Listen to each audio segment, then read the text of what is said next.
Okay, well, actually, why don't we just go ahead and get started? And First by having the committee introduce itself.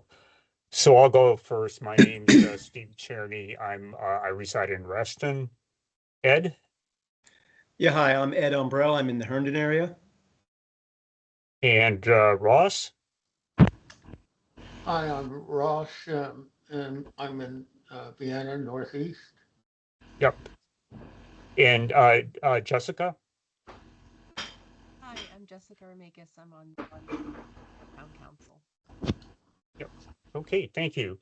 Let's see who else we have. Ben. Yeah, I'm Ben Ader. I live in Reston. Okay, and I believe Jay. Jay, if you want to go ahead. Jay Monroe in Reston. And Joe. Joe Kozarek. Joe Kazarek, Reston Town Center. Okay, and I thought I saw Anne Marie earlier. Anne Marie McKinnon, North part She of is. Vienna. Okay, great. Okay, so we have a quorum. Well, the only application we have tonight is for the from the Barnes at Wolf Trap, SCA-82-C-027-002. And we first heard this application in July. Um, Ross and I met with the folks, some of the folks that are with us tonight to discuss a couple of things. And I understand that there was also a meeting with the public, with the neighborhood, a couple weeks back that Mark attended in on behalf of representing our supervisor, Walter Alcorn. And I believe I heard that you were there too, Anne Marie. So um, so anyway, we have a couple representatives of Wolf Trap with us. Could you please go ahead and introduce yourselves? So I guess starting with Catherine. Sure. Good evening, everyone. Hopefully everyone can hear me okay. My name is Kathy Taylor, representing the applicant. I'm from the law firm of Walsh Clucci. Joining me tonight, we have representatives from the Wolf Trap Foundation, Damon Effingham and John Chesky. And then we also have our civil engineer, Travis Frank, on the call. Our architect may be joining. I don't see him right now, but we can go ahead and proceed if he is able to call. So hopefully between all of us, we can address any remaining outstanding issues you may have pertaining to this project. So I do have a presentation to guide my remarks, and let me see if I can go ahead and share that with you all. Can everyone see my screen? Yes. Yes. Great. And I'll go ahead and make that full screen. And as Steve mentioned, we were here back in July to provide information on this application. We have made some minor adjustments to the site, and primarily in response to staff's comments when we've gone through the development review process. So we'll go ahead and discuss that this evening. But generally, the gist of this proposal remains the same as what you all had previously heard back in July. I'll go to the first slide. So I'm hoping everybody that's on the call this evening was here during our July meeting, but just in case not, and I know it's been some time, so I thought I would just kind of briefly go over some of the information that we had discussed previously. As many of you know, this site is comprised of two parcels. You can see it outlined here in black. The total area is roughly 17 acres, a little over 17 acres. It is zoned to the R1.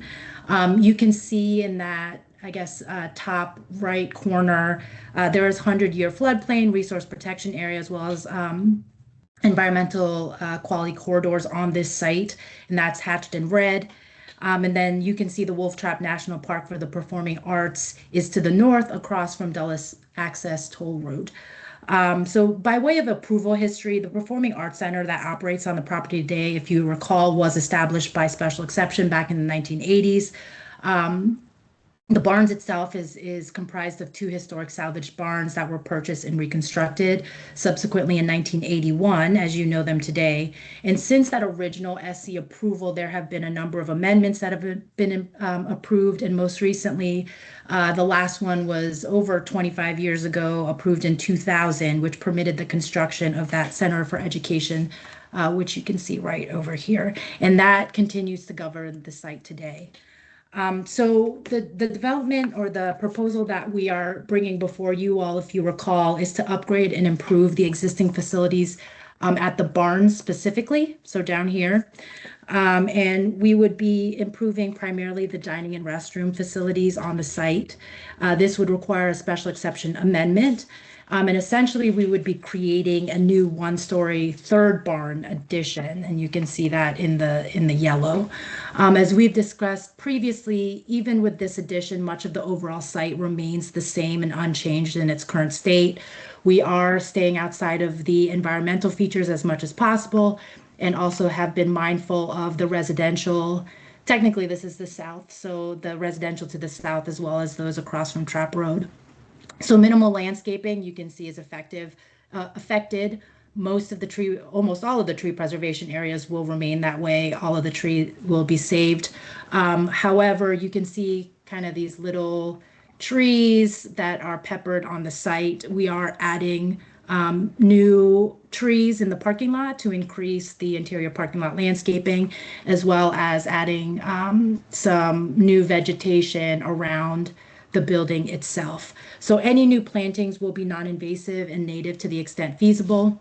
And then finally, the 2 access points, if you can kind of see it amongst the trees along Trapp Road, will remain unchanged. So this is a zoomed in image of the new barns and where they will be located. You can see it'll be on the southwestern facade of the existing barns and the new plantings as well. I will note I kind of circled in red some of the new additions that were not on the site previously when we had come to you in July, and these were in direct conversations with county staff and concerns that had been raised. So the first, you can see on the bottom, that crosswalk area. I'll note that to improve pedestrian safety and connectivity within the site, and specifically to provide a direct access route from the main entrance of the barns to Trapp Road. The applicant will be extending, there's a sidewalk here today and this turnaround, they'll be extending that connection, adding new sidewalk here and then creating a new crosswalk today where none exists. This ultimately, again, it's kind of covered by trees, but there's a pathway that continues along this way and eventually hits Trapp Road. And so we would be making that connection to provide connectivity ultimately to Trapp Road. And then right now there is an existing bike rack around this location here on the site. If you can see my cursor, we would actually be adding 2 new U-racks, so for a total of 6 bike spaces on the site.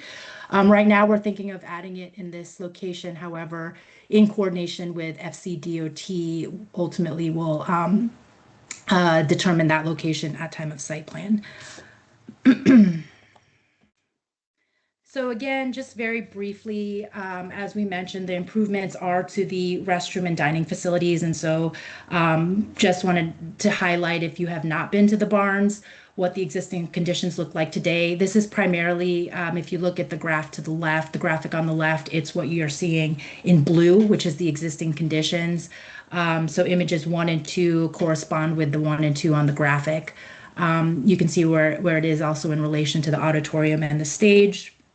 And then this existing interior layout, as if you have visited the barns for a performance, you may know from experience that it is quite constrained. So there's insufficient circulation when there are food service lines that can often conflict with the show's audience cues, which may be relatively in this area. And then the yellow stars indicate the current restroom facilities that are on site today. And then again, just very briefly, these are the additional pre-gathering spaces. Number 4 is where the main bar concessions area is located. And then this is just another dining space. So as we've discussed previously, the applicant proposes to add a new barn, which you can see in the red. This will create much needed upgrades and enhancements to the current lobby area and the restroom facilities in the performing arts. So the green identifies the new restroom facilities. You can see the number of toilets. I think this is actually the women's restroom that will be added. And then the green star is actually a new ADA restroom facility. So this one is a family style restroom. So otherwise, much of this development remains as we have discussed previously. However, as we had noted at the previous meeting in July, a historic barn has already been identified, and it's specifically coming out of Loudoun County. So as we've evaluated that design and how it can be reconstructed to fit the Wolf Trap's needs, the result is the proposed square footage did increase slightly from when we had met with you previously. So now it's at, the total new barn would be approximately 9,300 square feet. And you can see the breakdown of what would be the actual pre-gathering spaces and then what would be cellar spaces for storage. Because of the slight increase, the pre-concert gathering space can accommodate up to 286 patrons. And as I mentioned, you can see the 16 new restroom facilities, including those ADA facilities, restroom. So the food and drink offerings that are provided today, all of that would remain the same. The type of food would not change or be expanded. And as been practiced to date, there will be continued to be restricted and controlled access to these pre-concert gathering spaces. So essentially, if you don't have a ticket, you can't get in. These pre-concert gathering spaces are not open on a daily basis or be on a regular schedule only. And that's how it's been and operationally, and that would not change. As you can see, there are no changes to the actual auditorium or stage areas, the hours of operations, the number of employees, the parking configuration, or the access. So at the end of the day, all of these amendments are anticipated to have little to no traffic impacts at all, given that the purpose of the barn addition is simply to continue to serve the existing patrons by improving current facilities and better that experience for patrons who are already coming to the barns for a show or an event.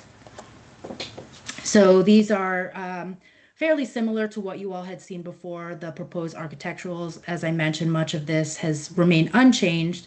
However, if we actually go to this slide, you can see one of the changes. If you can see my cursor, we did add some new egress points to address fire code requirements. But I think in relatively what we showed back in July stays the same of how this barn would look. And then again, there'd be an egress in this area, which we were not showing previously. And then finally, as Steve and Ross had mentioned, there were previous comments from certain committee members about sustainability efforts related to the addition and how it was going to be constructed. And as we've previously discussed, the biggest environmental benefit with this proposal is the applicant's commitment to resalvaging and reclaiming a historic barn. So taking that barn out in Loudoun, bringing it back here, deconstructing it, and then reconstructing it using all those materials and recycling the wood.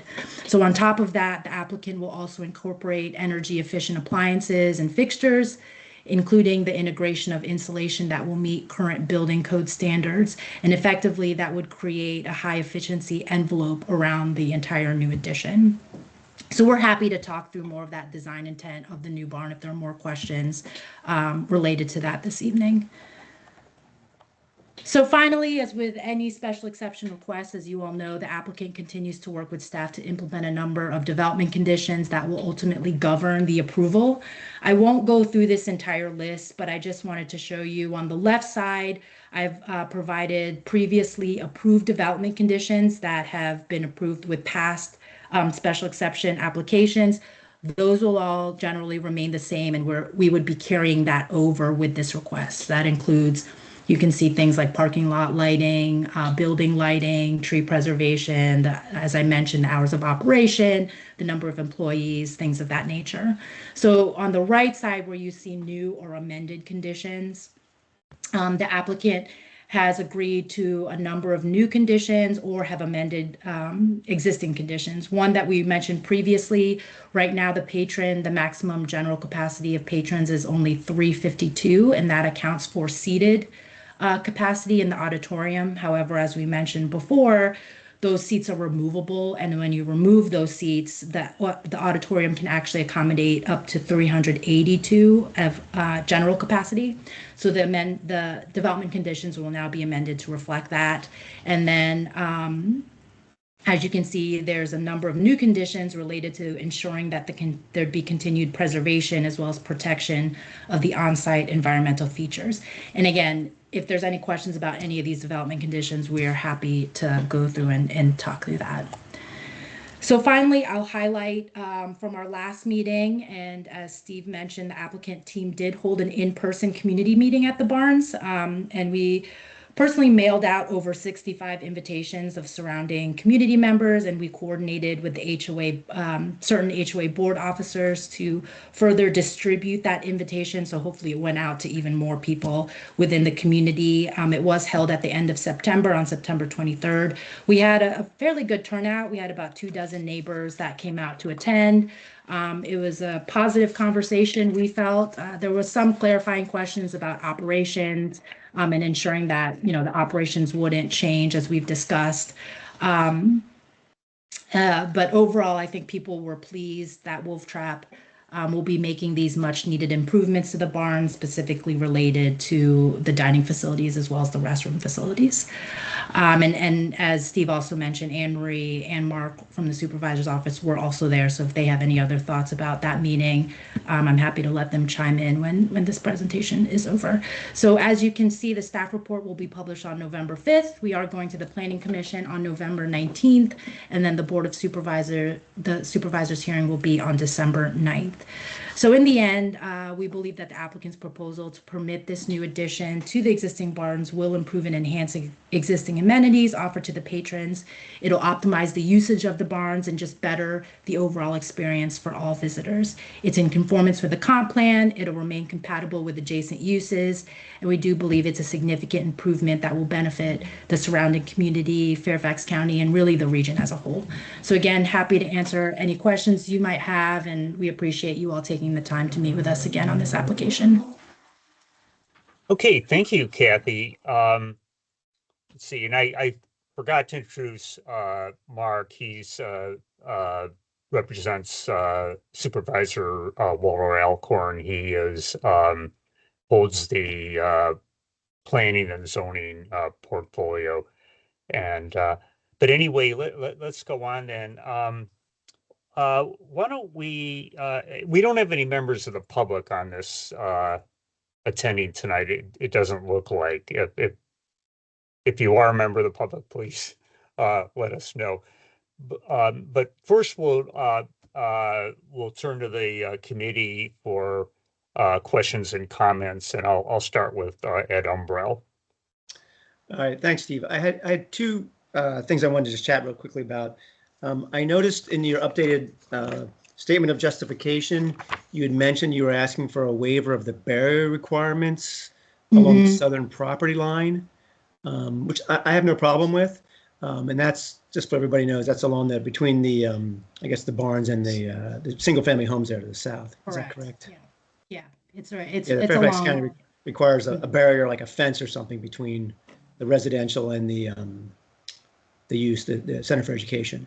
I just wanted to see there's also a landscaping strip required. Are you guys asking for any modifications to that, or is that pretty much per the what's required in the PFM? Do you know off the top of your head? I know our landscape architects on the call. I believe that the required transitional screening yard is 35 feet between the two uses.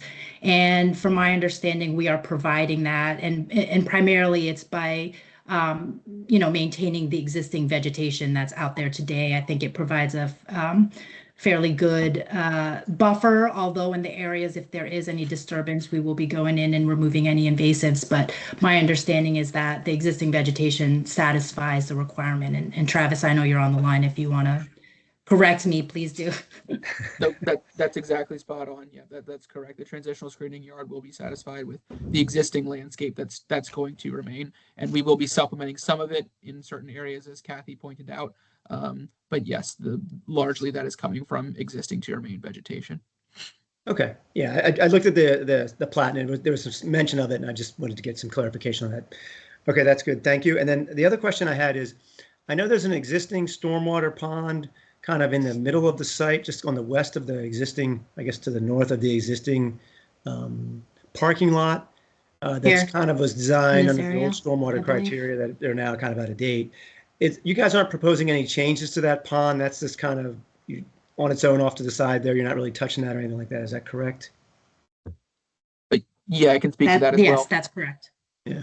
Yeah. Okay, because I just want to make sure, because this, as of July 1st, the stormwater regs have changed. So if you touch an old pond, you got to bring it into conformance. So as long as that one's not being used or being affected, I think you're good to go. So, all right, that's all I had, Steve. Okay, thanks, Ed. Ross?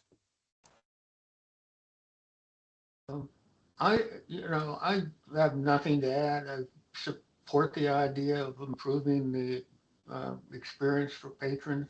So I have nothing further. Thank you. Okay, thanks, Ross. Yeah. Anne Marie?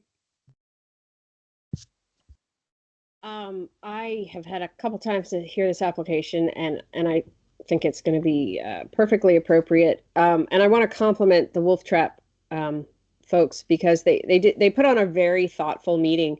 And I think that the neighbors who were there really enjoyed the chance to come, and it actually gave a lot of them a chance to greet their own neighbors. You know, they don't always get to see one another, but many of them have been in the trails, living there for 20 and 30 years. So they had longtime residents come out, and it was a very positive meeting.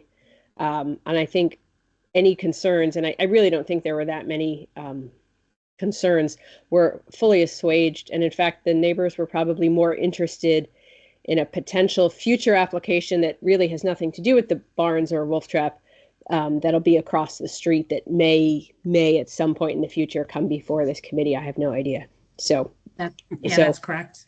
The topic itself of the barns expansion, I think, was met with pretty good enthusiasm, and I don't think there were any concerns, and it was a great meeting. So thank you to the Wolf Trap folks. I mean, we've had you visit and revisit us so many times, but I think that was really important. So thank you for doing that and continuing that sort of ongoing long-term relationship with the Trails neighborhood.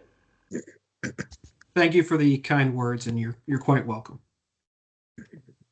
Okay, let's see. I'll go to Jay next. Jay? Yeah, I mean, good presentation. I'm definitely excited for my next visit to the barns after this occurs. But yeah, I don't have any other questions or comments. Okay, thanks. Next, Ben? Yeah, I don't have any questions or comments either. I think it looks great. Okay, great, thanks. Who's next? Oh, Joe. Joe, do you want to go ahead? Yeah. How many parking spaces will there be? I think currently there are 266 existing spaces, and we would not be making any changes to that other than improving the parking to permit the required number of handicap and ADA spaces. And that's, I assume a lot of people will come more than one in a car. Correct. And as I mentioned, because we're not actually changing the occupancy or what's currently allowed today, from experience and even in accordance with regulations, we don't anticipate any issues with the parking and parking demand, specifically with the barns in the Center for Education. Trap Road is still a one-way each direction, right? I think Trap is two-way. It's one lane in each direction. Oh, yeah, it's one lane. Sorry, Right. you were Okay. asking lane. Yeah, it's one lane on each side. Okay, thank you. Okay, I think that leaves Jessica. Jessica? Thank you. I don't have questions or concerns. I was very interested to hear about the meeting with the members of the community. So just adding my thanks to you all for doing that, and great to hear that it was such a positive meeting. So no further questions. Okay, great. Thank you. I don't think I have any questions about the plan myself. Just going to ask, has there been any conversation with VDOT about adding ramps for people coming from the west to get off and then back on? It would facilitate, it would better facilitate access for those of us that live west of here. But Eddie, has that ever been a topic that you've discussed, or do you have any concerns about it? I Are you will speaking let. specifically about vehicular traffic, Steve? Vehicular, yes. Yeah. Yeah, we have not had any conversations with VDOT, but we believe that because the capacity is not changing and we're shifting the time in which people are coming in that are to earlier in the evening, that we will not have any increased traffic issues. Okay. Yeah, and I was also, referring to the actual national park section, the Pilene Center as well. And I know there was a when the metro was extended, there was an early discussion about actually having a station at Trap Road. I don't know that that's ever going to happen because of funding, but if you hear anything about that, we'd welcome that information. I think that pretty much does it for me. Okay then. And John hasn't joined us, so we might as well go ahead and entertain a motion. Um, any member like to offer a motion? I'll move recommendation of the application as presented with the revised statement of justification and the proposed conditions as presented. Hey, thanks. And is there a second? I'll second the motion. Okay, thanks. Well, I think given where the committee's going on this, we don't need to actually have people raise hands if they're in favor. Is there anybody that objects to this application?